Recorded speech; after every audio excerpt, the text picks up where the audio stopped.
Shalom pemirsa ACBN Indonesia dimanapun Anda berada. Senang sekali kita boleh bertemu kembali dalam acara pembacaan buku Yesus Nama di Atas Segala Nama. Dan pada saat ini kita sudah memasuki halaman ke-58 dengan judul Roti yang Turun dari Surga. Dan saya undang pemirsa di rumah untuk kita boleh sama-sama membuka Alkitab kita di dalam Yohanes 6 ayat 50. Inilah roti yang turun dari surga, barang siapa makan daripadanya ia tidak akan mati. Alkitab adalah satu-satunya buku yang memberikan gambaran sesungguhnya tentang Kristus Yesus. Dan jika setiap manusia akan mempelajari sebagai buku pelajaran mereka dan menaatinya, tidak ada satu jiwa pun yang akan tersesat. Semua sinar terang yang bersinar di dalam kitab suci menunjuk kepada Yesus Kristus dan bersaksi tentang Dia, menghubungkan kitab suci Perjanjian Lama dan Baru. Kristus ditampilkan sebagai penulis dan penyempurna iman mereka. Dialah yang menjadi pusat harapan hidup kekal mereka. Karena Tuhan begitu mencintai dunia sehingga Dia memberikan anaknya yang tunggal agar siapapun yang percaya kepadanya tidak binasa tetapi memiliki hidup yang kekal.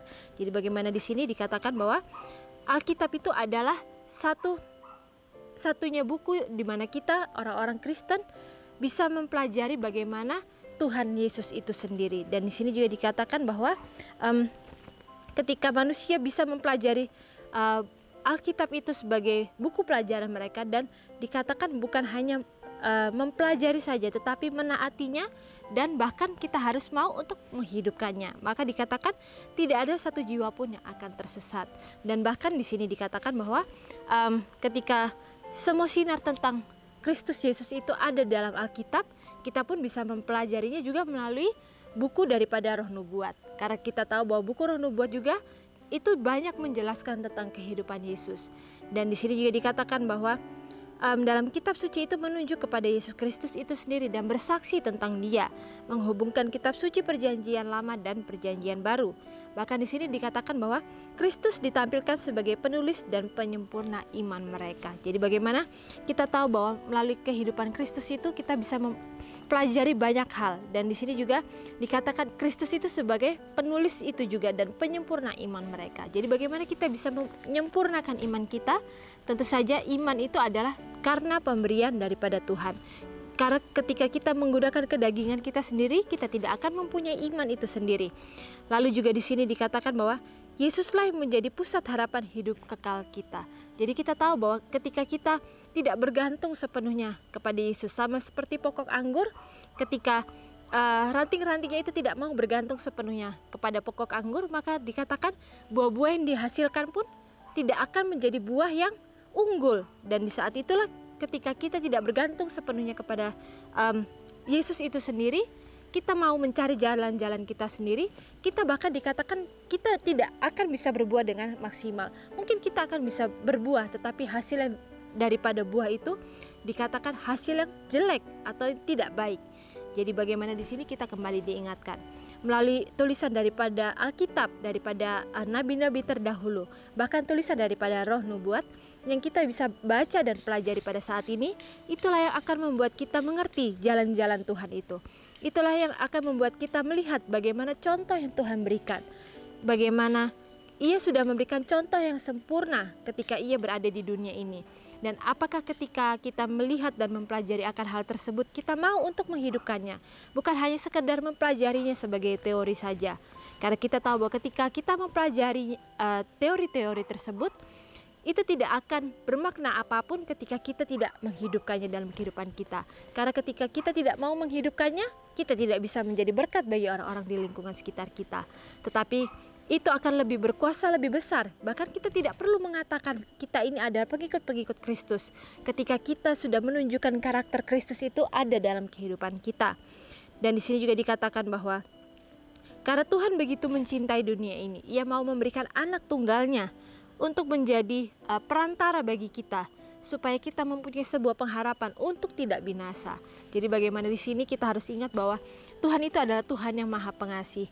Tetapi di balik kasih daripada Tuhan itu, tetap Ia mempunyai ketegasan atau hukum yang sudah Ia berikan itu tetap harus dijalankan. Jadi ketika manusia jatuh ke dalam dosa, Tuhan harus memberikan konsekuensi atas setiap dosa-dosa yang manusia itu sudah lakukan. Dan konsekuensinya itu Ia mau untuk memberikan anak tunggalnya untuk menjadi penebus bagi orang-orang yang sudah jatuh dalam dosa itu. Lalu di sini dikatakan, buku apa yang dapat dibandingkan dengan Alkitab adalah penting bagi setiap anak remaja dan yang dewasa untuk memahami. Karena itu adalah firman Tuhan, firman untuk membimbing semua keluarga manusia ke surga. Lalu mengapa firman Tuhan tidak menjadi unsur-unsur utama yang membentuk pendidikan? Penulis yang tidak terinspirasi ditempatkan di tangan anak-anak dan remaja di sekolah kita dalam buku pelajaran. Buku dari mana mereka akan dididik. Mereka terjaga tetap di hadapan kaum muda, menghabiskan waktu yang berharga untuk mempelajari hal-hal yang tidak pernah dapat mereka gunakan. Buku-buku tersebut sama sekali tidak menyuarakan kata-kata Yohanes. Lihatlah anak domba Tuhan yang menghapus dosa dunia. Jadi bagaimana di sini? Firman Tuhan kembali mengingatkan kepada kita. Seringkali anak-anak itu dikasih belajar atau dikasih pegang buku untuk mempelajari kehidupan yang berhubungan dengan hal-hal dunia ataupun kehidupan yang duniawi. Kita tahu bahwa banyak sekali tulisan-tulisan atau buku-buku yang tidak sesuai dengan apa yang Tuhan inginkan, tidak sesuai dengan kebenaran firman Tuhan itu sendiri. Tetapi justru kita yang merasa mempunyai anak-anak itu, kita merasa kita lebih tahu apa yang harus kita berikan kepada anak-anak kita, bahwa anak-anak kita itu harus sukses dalam kehidupan duniawinya. Tetapi kita harus ingat bahwa kembali firman Tuhan mengingatkan kepada kita, buku yang harus dipegang oleh anak-anak dan para remaja itu adalah firman Tuhan itu sendiri, karena itulah sumber daripada setiap kebenaran itu. Dan ketika kita mau untuk menjadikan Tuhan yang utama dalam kehidupan kita, maka Tuhan akan memberikan suatu talenta-talenta yang lebih lagi kepada anak-anak yang mau datang kepadanya. Dan di sini juga dikatakan bahwa ketika kita mau untuk mempelajari firman Tuhan dan menghidupkannya, maka kita akhirnya akan bisa lebih berkembang lagi. Karena ketika kita mau untuk melakukan keduanya, maka Tuhan akan memberikan setiap hal yang bisa memampukan kita, baik dari lingkungan kita ataupun talenta-talenta yang akhirnya lebih ditambahkan lagi, sehingga kita akhirnya bisa menjadi berkat bagi orang-orang yang ada di lingkungan sekitar kita. Lalu di sini dikatakan bahwa Yesus Kristus adalah pengetahuan akan Bapa, dan Kristus adalah guru agung kita yang diutus dari Tuhan. Kristus telah menyatakan dalam Yohanes pasal 6 bahwa Dia adalah roti yang turun dari surga.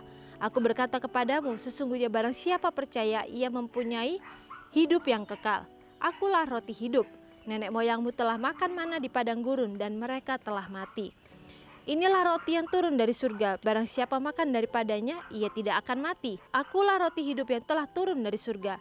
Jikalau seorang makan roti ini, ia akan hidup selama-lamanya. Dan roti yang kuberikan itu ialah dagingku, yang akan kuberikan untuk hidup dunia. Para murid tidak memahami kata-katanya. Kata Kristus, rohlah yang memberi hidup, daging sama sekali tidak berguna. Perkataan-perkataan yang kukatakan kepadamu adalah roh dan hidup. Jadi bagaimana di sini dikatakan bahwa hidup Kristus itulah yang menjadi roti bagi umat-umat Tuhan. Dan ketika kita mau untuk mencari roti yang kekal itu, kehidupan Yesus itu ada dalam kehidupan kita. Dan itulah yang akan membuat kita hidup untuk selama-lamanya. Mungkin kita berpikir bagaimana kita akan hidup untuk selama-lamanya. Tentu saja dalam setiap karakter dan perbuatan kita yang baik dan benar itu, disitulah kita akan hidup selama-lamanya. Bukan berarti tubuh kita ini akan hidup selama-lamanya, tetapi kita tahu bahwa kita hidup di akhir zaman. Tuhan menginginkan supaya kita menjadi bagian daripada kelompok 144.000 orang-orang yang bisa berdiri di hari depan, orang-orang yang tidak mengalami kematian, yang akhirnya bisa mengalami kehidupan yang selama-lamanya secara jasmani. Dan kita diinginkan oleh Tuhan untuk memilih untuk bisa bergabung dalam kelompok tersebut. Dan ketika kita mau untuk memilih berjalan menuju sana, kita tidak bisa hanya merasa diri kita ini baik-baik saja, tetapi kita harus mempunyai suatu tujuan atau suatu visi dan misi untuk selalu memperbaiki kehidupan kita hari demi hari. Bagaimana kita mau untuk mempunyai karakter-karakter yang baik dan benar itu ada dalam kehidupan kita. Dan di sini juga dikatakan bahwa daging sama sekali tidak berguna, karena rohlah yang memberikan hidup. Jadi bagaimana kita tahu bahwa kehidupan kita itu hanyalah kasih karunia daripada Tuhan saja. Kita bisa hidup sampai saat ini itu adalah karena kasih kemurahan Tuhan. Tuhan masih memberikan kepada kita kesempatan untuk kita boleh memperbaiki diri kita hari demi hari. Karena kita tahu bahwa kita ini hidup dalam waktu yang sudah sangat singkat. Waktu kita sudah tidak lama lagi. Tetapi kita tidak tahu sampai kapan Tuhan masih memberikan kepada kita waktu untuk kita boleh memperbaiki diri kita. Jadi selama kita masih bisa bangun pagi kita masih bisa bernafas, hendaklah kita selalu merasa bersyukur atas setiap berkat-berkat yang Tuhan sudah berikan. Dan di saat kita bangun pagi, hendaklah kita selalu meminta petunjuk daripada Roh Kudus, tuntunan daripadanya, supaya kita bisa melakukan setiap pekerjaan kita itu dengan maksimal, dan kita mempunyai visi dan misi untuk memperbaiki diri dan boleh menjadi berkat bagi orang-orang di lingkungan sekitar kita. Lalu di sini juga ada renungkan lebih dalam. Bagaimana seseorang memakan Yesus, roti yang diturunkan dari surga, dengan cara praktis apakah saya dapat mengambil bagian dalam hidupnya hari ini? Jadi apakah yang mau kita lakukan hari ini? Apakah kita mau untuk mengikuti karakter-karakter Kristus itu supaya ada dalam kehidupan kita, mengambil bagian dalam dagingnya itu? Dan di sini juga dikatakan, apakah kehidupan saya ini boleh mencerminkan karakter-karakter Kristus itu? Jadi kembali kita diingatkan melalui firman Tuhan yang begitu indah ini.